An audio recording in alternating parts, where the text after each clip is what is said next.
नमस्कार शेतकरी मित्रांनो. सोयाबीनची वाट लागत आहे पावसाने.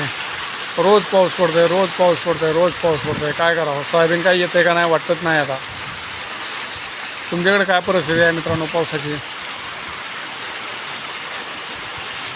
खूप सोयाबीन पिवळं पिवळं पडायला लागलंय. काय करताय सांगा?